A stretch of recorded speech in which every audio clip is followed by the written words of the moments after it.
Hello, this is Macbeth, Act 1, Scenes 6 and 7. We're going to finish Act 1 here today. All right, here we go. Scene 7 is probably the most important scene in the play. So we're going to go through Scene 6 really quickly. Remember, scene 5 ended with Macbeth saying, "Leave everything to me. I've got it covered." And let's go with that. And now it cuts right to all the whole kind of royal entourage. Remember, King Duncan is coming to spend the night at Macbeth's castle, which is what's making Lady Macbeth feel like they have to act and do this right now. And Macbeth is all freaked out because he can't decide if he should, but she seems very committed to doing it. And so anyway, King Duncan is with Malcolm, his son, Donalbain, his other son, Banquo, who we've met, Lennox, Macduff, Ross, Angus, all of the, some of these, will become more important characters later on, but these are the important ones that you really should know. Okay, he will be important later, not quite yet. Anyway, there's a lot really just in scene 6. It's short and it kind of shows Lady Macbeth being awful because she's being so fake, because we know that she's thinking about killing Duncan. And there's a certain literary device that's being used extensively in this scene. I'll ask you what that is. The first thing Duncan says when he shows up at Lady Macbeth's castle is, "This castle has a pleasant seat." A nice spot, a nice castle. "The air nimbly and sweetly recommends itself unto our gentle senses." So we've got his total, this is just lovely. The air even around here is just wonderful. Banquo joins him, has the same tone, talking about how beautiful the summer and the air and the just everything is really pretty, and these birds are living here, and however, the air is delicate. Again, what's the device? I'm going to ask you. Hear them talking about how beautiful and welcoming and delicate everything is at Macbeth's castle. There is a clear use of that device here. Sorry. Now here comes Lady Macbeth to make that device clear. He says, "Oh, here she is. Look, okay, thank you so much. Sorry for troubling you," is what all this is. And then look what she says. "All our services in every point twice done and then done double. We're poor and single business to contend against those honors deep and broad wherewith your majesty loads our house. Oh, it's nothing. We could work a million times. It wouldn't match what we'd need to do for your majesty." Okay. So again, that device here should be clear about what she's doing. She's being so kind, so welcoming. And as we're watching this, the audience should feel so disgusted because, of course, there's so much irony, because we know that she's planning to murder him tonight. And she's saying out loud to him just the most respectful, welcoming things. All right. Whereas Macbeth, we were behind him, but he rides so quickly. Okay, he's here, blah, blah, blah. Don't worry about the rest of this, really, except here where, he wants to be led into the castle. So he asks her. Duncan says, "Give me your hand. Conduct me to mine host. We love him highly." All right. It's all so loving. And Lady Macbeth actually takes his hand and leads him into the castle to his doom, which is kind of awful to watch if you have ethics, morals. Anybody? Hopefully. Scene 7, like I said, probably the most important scene in the play, because this is really, we get to see this great soliloquy of Macbeth's right here, which I'll often just call it what the first line of it is. "If it were done when 'tis done, then 'twere well it were done quickly." That's the name of the soliloquy. And this is really the last time that we'll see Macbeth as kind of a free man capable of making choices and deciding about good versus evil. This is the moment where he's really wrestling with it. This is the part that the whole story is about. Remember the question, how does someone become evil? Well, we don't start that way. We start by wrestling with ourselves. We all have that internal conflict. And this speech is where we really see it for the last time, to spoil it. But it's okay, because I want you to understand why the language is taking this so seriously. So he says, "If it were done when 'tis done, then 'twere well it were done quickly." Okay. Again, remember, like with Lady Macbeth before, he's not really saying what it is. And done means a couple things. If it were done, If it were going to be over when it's done, when it's accomplished, then it were well that it were done quickly. Then it would be good if it was just done really quickly. Of course, the it that he's afraid to say is the murder of Duncan. And so he means if it's going to be done and done when I do it, then I might as well just do it. Okay? If the assassination, people think that Shakespeare invented that word. This, I think, is the first recorded instance of that word. Whether Shakespeare invented it or was the first to write it, we don't know. But most people say that he kind of invented the word there. If the assassination itself could trammel up the consequence, like in a net, and catch with his surcease success, which means this is very complicated language, but he's basically saying if all the consequence could be wrapped up in it and then not happen, that but this blow, like this one murdering blow, might be the be all and the end all. Most people really think that Shakespeare invented as a term. You've heard people say that. People often get it wrong and say the end all be all, which doesn't make sense. It's the be all and the end all. So he's basically saying if this murder could be the be all end all and it's over, well then fine. Then here, upon this bank and shoal of time, we, meaning I, would jump the life to come. Macbeth is saying, if I don't have to worry about the consequence in this world, meaning getting caught killing the king, which is the worst thing ever, then I would jump the life to come, meaning I would forfeit the afterlife. So he believes in the afterlife, and he's saying, I'm not afraid of eternal damnation. I don't care about that or being able to go to heaven if I could be king and not have to worry about getting caught. So that tells you something. But in these cases, we still have judgment here on earth. He's like, people will judge me. All right. We teach bloody instructions, which being taught return to plague the inventor. Basically, what goes around kind of comes around on this planet. Even-handed justice commends the ingredients of our poisoned chalice to our own lips. He knows when we try to poison somebody, justice will bring that poison back to our own lips. It doesn't work out. He knows that. He knows what goes around comes around. Okay, so this is him wrestling with himself. Now he's talking about Duncan. He says he's here in double trust. He's here in double trust. Sorry about that. Now he's going to talk about all the other reasons not to do it. Who's the he here? Of course, is Duncan. Double trust. Why? First, I'm his kinsman. He's a cousin to me, and his subject. He's my king. Strong both against the deed. Yeah, you're not supposed to murder your family or your king. All right? Then, even more than that, I'm his host. He's staying in my house for the night. This is so bad. So I should, against his murderer, shut the door. Again, flip it around. I should be shutting the door against his murderer, not bearing the knife myself. What am I thinking? What is wrong with me? What else? More reasons not to do it. Besides, this Duncan hath borne his faculties so meek, hath been so clear in his great office, that his virtues will plead like angels, trumpet-tongued against the deep damnation of his taking off. What's his reason against killing him here? Yeah, Duncan has been a good king, okay? And everyone knows it, and everyone loves him. And if he gets murdered, everyone will freak out. And that's what he talks about next. And pity like a naked newborn babe striding the flat. This is confusing metaphors in here, which we can look at more later. But anyway, shall blow the horrid deed in every eye, that tears shall drown the wind. Everyone will just be upset about it. This is not going to be good. Now, this is how he closes his speech. I have no spur to prick the sides of my intent. So imagine a spur like on a boot, and he needs to get himself going, to kick the horse of his intent for his action. A lot of metaphors in there too. And he's saying, I don't have a spur. I have nothing to get me going. All I have is what? Vaulting, like on a vault, like jumping over, ambition. He's like, I do have ambition. I want to be king.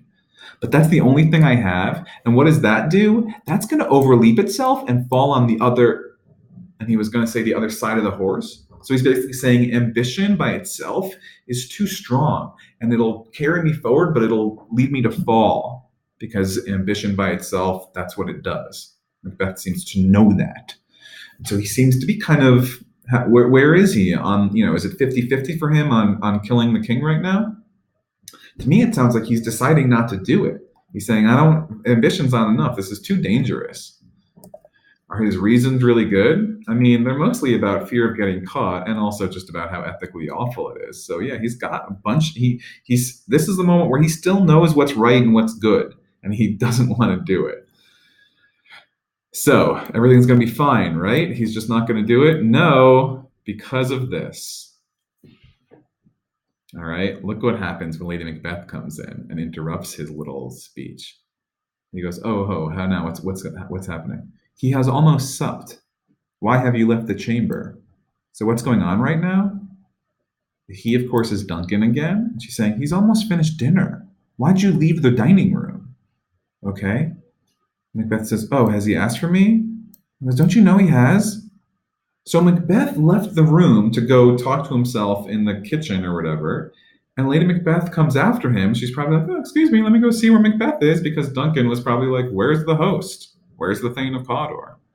And she was like, "I'll go see." Now she's like, "What are you doing? He's in there. He's almost done eating. You can't just leave. This is weird." Okay, but then here he gives his conclusion to her.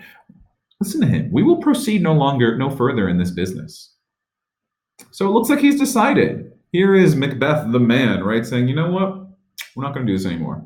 Okay. Now look at his reasons right here. "He hath honored me of late." What honor did he give him of late? Thane of Cawdor. "And I have bought golden opinions from all sorts of people." What does that mean? Macbeth is now very highly respected for all his efforts on the battlefield. Everyone thinks highly of him, which would be worn now, which should be worn now. I should wear these golden opinions. This is similar to other language he's talked about before about borrowed robes, right? I should wear these good opinions in their newest gloss. They're all nice and shiny now. Everyone loves me. Not cast aside them so soon. Like, let me bask in being a war hero for a little bit here. Let's not throw it all up by killing the king. So how's this going to go? Based on what we know about Lady Macbeth, when he says, "You know what? I changed my mind. We're not doing it." First of all, it makes clear that they have really talked about the plan here before, even though we haven't really seen it on stage. They've been very cagey about it. Now, how is she going to change his mind? How will this woman convince her husband to do the thing that now he doesn't want to do? Was the Hope drunk wherein you dressed yourself? One bunch of confusing metaphors in there too about his hope. You know, when you dressed yourself in this idea of being king, were you drunk? And now it's gone. Now you've slept it off. Is that what's happening? And now you wake up and you look so green and pale at what you had done so freely before? Are you ashamed of the idea of hope and you look at yourself and you're like, "Oh, that's not me"? Okay, so there's some taunting, a little bit of taunting in there now. Okay. But now she really kicks the taunting into high gear when she says, "From this time such I count thy love."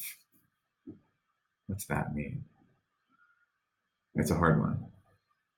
She's criticizing him where she says, if you have an idea of one thing at one moment and then like after you sleep it off, you're going to wish that you had done differently. You're going to just like change like that. Now I'm going to think of your love that way. Now I think that you don't love me all the time and it just kind of comes and goes. "Art thou afeared? Are you afraid to be the same in thine own act and valor as thou art in desire?" And when she's talking about desire, I think she's probably talking about some bedroom stuff here and making some other taunts and kind of trying to ridicule him in a way that really threatens his manhood. I'll put it that way. I think that's what she's doing because it works. And he goes, she says, "Oh, wouldst thou have that which thou esteemest the ornament of life, the crown? You really want that, but you're going to live a coward in your own esteem, letting I dare not wait upon I would," like the poor cat in the adage. This is a reference to an old saying in Shakespeare's time, something about like the cat wants to eat fish but doesn't want to get its feet wet. So she's taunting him like, "You want this stuff, but you don't want to get your feet wet." Okay, are you going to be that afraid in the bedroom too? You're going to have one idea 1 second and then it's going to go away a second later? Because that's not going to work. If you get all of her taunts and innuendos and insinuations and whatnot, okay? So she is hitting him hard and he says, "Peace," meaning stop it. Shut up is really what he says to her. And he says, "I dare do all that may become a man." So you get what she was poking at, okay? Who dares do more is none. Anybody who does more than me is not really a man. Okay, Macbeth fighting back here a little bit against his wife's kind of evil taunts. And then, but she keeps going. What beast was it then that made you break this enterprise to me? So clearly, before he must have promised to do it, because she says, "You're breaking a promise to me." Now she says, this means when you do it, when you durst do it, then you would be a man. Whoa. So like, you will only be a man once you do the thing that you promised you would do. And to be more than what you were, you would be so much more than man. Complicated wordplay again, but I think you get the point, hopefully. She says, before, when you talked about this idea before, the time or place didn't adhere. It wasn't a good time or place. And yet you would make both. Now they have made themselves. Like, he's right here. He's sleeping in our house tonight. And now that fitness, now that everything is like lined up perfectly, it unmakes you. Now you want to quit? Now here's maybe for me kind of the scariest line of the play. She's talking and she says, I have given suck, meaning I have nursed a baby. They don't have a child in the play, in the action of it. So in the action of the play that we're reading. So most people think that maybe they had a kid who is gone or maybe died. Okay. So she says, I have given suck and know how tender it is to love the babe that milks me.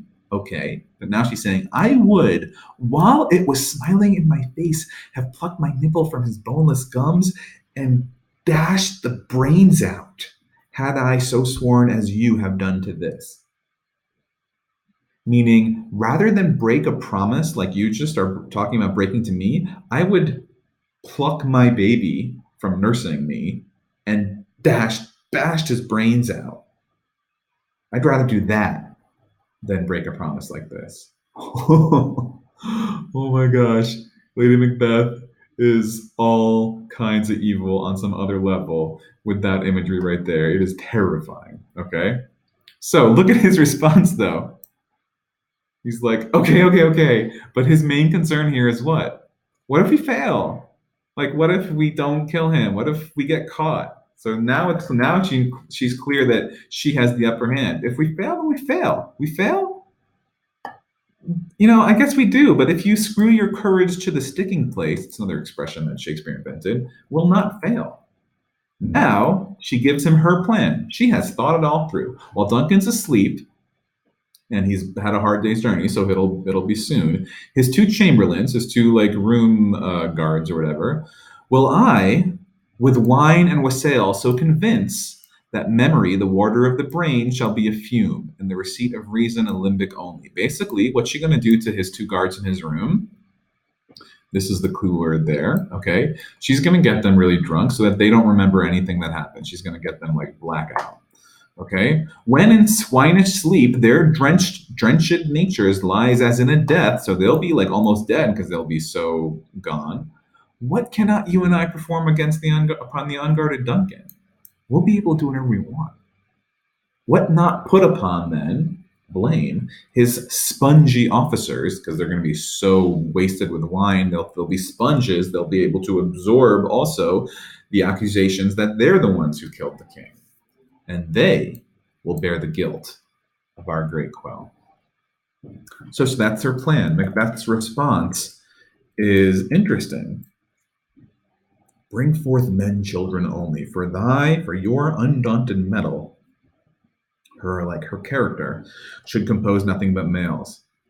How does it seem to affect Macbeth? He's not dilly-dallying anymore. He's not wavering. He's just like, oh, you should have lots of sons. You are like you'll see in different film versions. This is played a little differently. Often Macbeth seems kind of excited by her aggressive ideas and planning.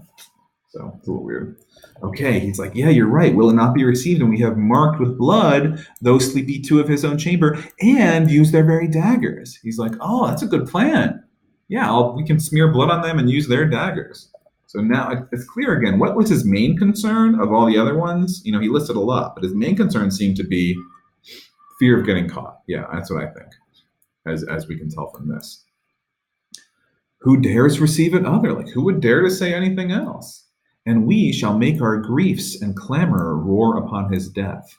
What's her plan to do once the next morning when everyone's like, the king is dead?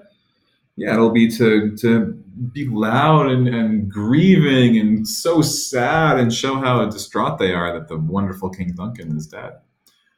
All right, so he says, I am settled. Okay, I'm settled, and bend up each corporal agent, every part of his body, to this terrible feat. Away, and mock the time with fairest show. Great line here. False face must hide what the false heart doth know. So again, this is the end of the first act, Macbeth. He is now going to put on his false face, and hide what his false heart, different kind of false heart, does know. Oh man. Okay. It's creepy. It's creepy. It's good. All right. Good job with that. I don't think there was anything else I wanted to tell you. We'll talk about the rest later. All right. A lot of interesting things in here to think about. How she convinces him to change his mind. How she seems to not want to contemplate or think. Her idea is all like, let's just act now, now, now, now, now. Maybe that's the most evil thing, you know? Anyway, plenty to talk about. Thank you, everybody. I appreciate any feedback, and see you later. Bye.